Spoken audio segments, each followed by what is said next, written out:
What's up everybody, and welcome back to the Bridge Side, your number one spot for unapologetic, die-hard Chelsea analysis. Let's get into it. You've just come off a season where you finally got back into the Champions League, you've even bagged the Conference League trophy, and now you've got the Club World Cup. So, how do you prepare to take on Benfica, one of Europe's most decorated clubs? Simple. You just have your new gaffer, Enzo Moreschi, a man who treats football like it's a game of chess, while everybody else is playing checkers. Cook up the perfect tactical machine to absolutely humiliate them. At Chelsea, Moreschi isn't just a manager. He's a mad scientist installing a whole new footballing operating system, and tomorrow at 9 PM, we see the real test as we face Portuguese giants Benfica, and their willy-nilly manager Bruno Lage makes them a fascinating opponent for Moreschi's system. And let's not forget what's on the line here. This isn't some pre-season friendly. This is the last 16 of the Club World Cup, a tournament that brings with it not just the glory of being crowned the world's best, but a massive financial jackpot that is crucial for the club. Getting through this round isn't just important, it's a massive statement of intent for the Moreschi era. Beating a team like Benfica on this stage, that's how you announce to the world that Chelsea are back. This is going to be your ultimate match preview, the step-by-step blueprint for their utter destruction. So grab a drink, get comfortable. This is going to be a long one. I need you to take everything you know about the 4-2-3-1 and launch it into the sun. We are not talking about some stiff, boring, park the bus nonsense your dad might shout at the telly, alright? We are talking about a slick, possession-obsessed system that shapeshifts into a bonkers 3-2-5 the second Chelsea get the ball. It uses fullbacks who forget their defenders, and a brand new striker with a secret mission to cause total chaos. Why did I say that so funny? Anyway, this is the story of how Moreschi's masterclass, a system built on brains, bravery, and a borderline offensive amount of money, will take Benfica apart like a cheap watch. To truly appreciate the genius of Moreschi's cure, you first have to understand the disease. And trust me, Bruno Lage's Benfica is a crafty one. Lage is no fool. He's an intelligent manager who will have his team organised and ready for a fight. He'll likely set them up to be compact, to press in smart moments, and to exploit any space we dare leave open. They won't be the kamikaze pressers of old, but they will be aggressive. And they have players who can produce moments of magic that can turn a game on its head. They have quality all over the pitch, but there are three specific headaches we need to talk about. First, the main man, the goal machine, sorry if I butcher his name, Vangelis Pavlidis, the Greek striker. This guy's been on fire since joining from Alkmaar, finding the back of the net for fun. He's not just a poacher, he's big, strong, he's an intelligent forward who links play and brings others into the game.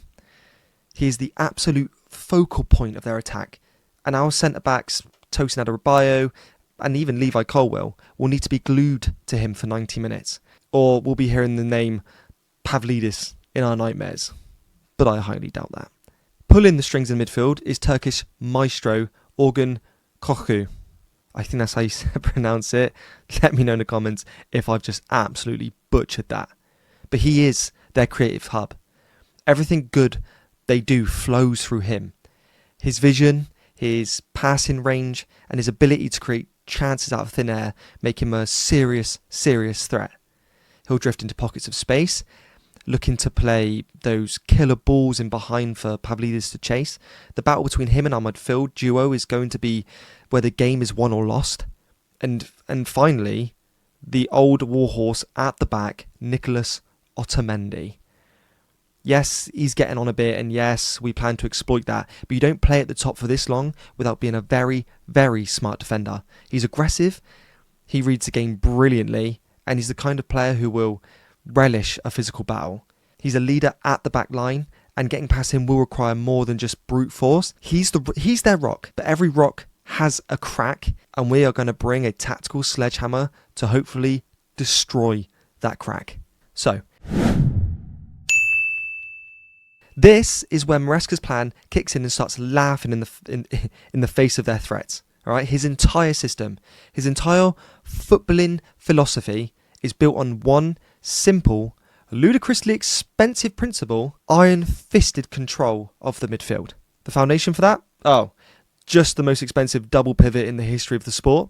You know, Mr. Caicedo and Mr. Fernandes. Let's be real, over 200 million was spent for one glorious purpose, to make the entire centre of that pitch their personal playground. This isn't your dad's flat two-man midfield.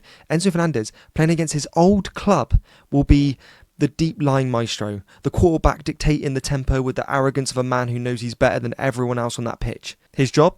Let Benfica's midfielders try to press him, give them the little wink, and then split their entire team open with a single devastating pass. Next to him, you've got the Duracell bunny on steroids, Moises Caicedo. He's the human engine and designated destroyer. He's the guy you hired to clean up a mess before anyone even knows a mess has been made.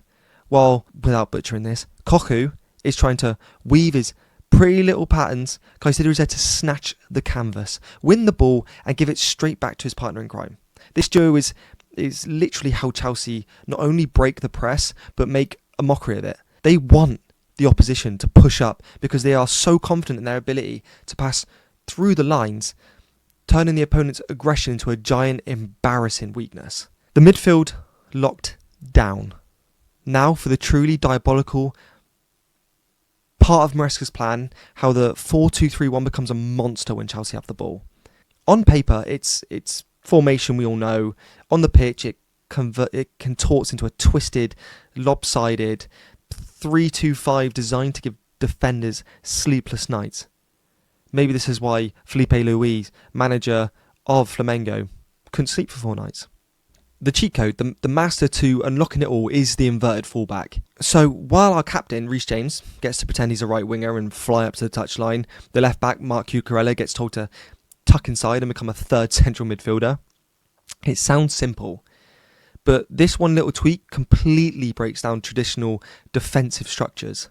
Suddenly, Chelsea are building up with what is effectively a back three. You know, the 2 centre-backs, Tosin and Colwill, and the goalkeeper, who Moreschi basically considers a third centre-back anyway, even though we don't trust any of our bloody goalkeepers. In front of them is a midfield depth of Caicedo and Fernandes, and our inverted man Cucurella. This 3-2 base gives Chelsea a 5v4 or 5v3 overload in the midfield, completely outnumbering and humiliating a standard high press. For a team like Benfica, it's their worst nightmare. And yes, granted, we suffered massively against Flamengo, but you can see from our last game against Espirito Tunis, we definitely stepped up our game. This ridiculously solid base then unleashes the 5 attackers to go and cause havoc. The wingers, let's say Noni Madueke and another forward, can stay high and wide, pinning the enemy fullbacks and creating space. Cole Palmer, our genius number 10, is given a free pass to drift wherever the hell he wants to find pockets of space. And the striker, wow. The striker has the most important, most cynical job of all. This isn't a 4-2-3-1 anymore. It's a positional, play-killing machine. Before we get to the final delicious nail in Benfica's coffin, you know, the striker's secret role. A quick word. We are so close to getting to 100 subscribers. Little milestone here on the bridge side. You know, if you're enjoying this tactical deep dive, get subscribed so you don't miss out on our post-match reactions. Now, what do you think of this tactical madness? Is this 3-2-5 the new meta that's going to break football? Argue about it down in the comments. Let me know. And speaking of subscriber milestones, I have a massive one on the horizon, and I want to celebrate it with you. I am on the road to 1,000 subscribers, and to say a massive thank you for getting me there, I am going to give one lucky subscriber the chance to win a brand new 25-26 Chelsea home or away shirt.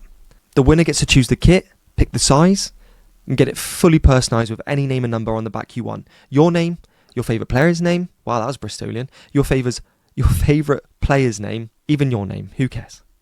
All you have to do to be in with a chance of winning is to be subscribed to the channel, and that is it. As soon as we hit that 1,000 subscriber mark, I will randomly select one of you and announce a winner right here. So what are you waiting for? Hit that subscribe button now. Back to the tactics. Okay, here's the punchline. The real genius of Moreschi's system is what he asks of his number 9 to do. And what a signing we've made in Liam Delap. A kid Moreschi knows from his time at City, a player who scored 27 goals in 22 games for him in the youth team, and a player who knows this system inside out. And no, he didn't sign this big, powerful striker just to stand up front and win headers. That would be a pathetic insult to the system. Instead, the striker, and it will be Delap. It's bait. He is the Trojan horse. His primary job isn't even scoring goals. It's to create a playground for the real executioner, Cole Palmer. Delap is ordered to drop deep, wandering away from goal, which presents Benfica's ageing warrior like someone like Nicolas Otamendi with a horrible, brain-breaking choice. Do I follow him into midfield, or do I hold my position and just let him have the ball? That split second that Otamendi, his instincts, his defender instincts kick in, and he takes that bait, that little nibble, stepping up to follow Delap. He has personally gift-wrapped a gigantic gaping hole in the heart of his own defence. And guess who was born to run into that exact space? Cole Palmer, playing as the 10. Palmer's footballing brain is his deadliest weapon. As the striker drags Otamendi out for a walk, Palmer sprints like a man possessed into the vacant lot, arriving completely unmarked to do unspeakable things. And granted, Cole Palmer's been quiet for a while, but it's going to turn around at some point, so why can't it be this game? It's a brutal 1-2 punch. The striker's movement mugs the defender, and Palmer's run empties his pockets. With the wingers keeping the Benfica fullbacks occupied, there's no one left to cover. It is checkmate. Delap knows this role perfectly, making him the ideal bully for this job, and I'm excited. Are you? So, with all that said, let's have some fun with it. My predicted man of the match for Chelsea, I think this game is going to be Cole Palmer. The entire system is built to let him find space and be the difference maker. That combination of Delap's movement and Palmer's ghosting runs into the box feels like the matchup that will define this game. I'm predicting the goal and assist for him as he makes Otamendi wish he stayed at home. For my shithouse of the game, and this is tough, and this is going to be a disagreement among most fans, but I'm going to explain why. And I think it's going to be Reece James. And it's not because he's a bad player, he's world class. But in this system, he'll be asked to play so high up the pitch, essentially as a winger, and that will inevitably leave space in behind him. With a tricky player like Kokcu, or the veteran Di Maria potentially floating into that channel for Benfica, Reece will have to be perfect. If Benfica create a moment of genuine danger, it will likely come from that area. It's that high risk, high reward nature of the system, and our captain will be walking that tightrope all night. Enzo Moreschi coming to Chelsea wasn't just a new hire, it was a declaration of intent. He's installing a clear, dominant and brutally intelligent football identity at this club. His 4-2-3-1 isn't a formation, it's a weapon. It's powered by the ludicrous financial might of the Caicedo-Fernandes pivot. It's unlocked by the sneaky movement of an inverted fullback. And it's triggered by selfless, cynical running of a striker like Liam Delap, or even a Nicholas Jackson, who was brought in specifically for this purpose. And tomorrow, we see it unleashed on the big stage. The blueprint for Benfica's public execution is drawn up and ready to go. It's a vision of football that is arrogant, utterly obsessed with possession, and just completely devastating when it clicks. And we've all seen it click. Sure, Benfica have threats, but this system isn't proactive. It doesn't care what Benfica wants to do. It forces them to react to solve a puzzle that is constantly changing. And by the time they figure it out, the game will already be over. If this is a very different video, and if you have enjoyed this tactical teardown, do me a massive solid and smash the like button and subscribe for more glorious football nerds out here on the bridge side. After the final whistle tomorrow, I'll be dropping my official man of the match and worst player of the match, my shithouse of the match, right here on this channel. Let the debate rage. Who do you think will be the key man for Chelsea tomorrow? Are you worried about, the Benfica side that we're up against? Get in the comments and let me know. And I'll see you in the next one. Up the Blues. Peace.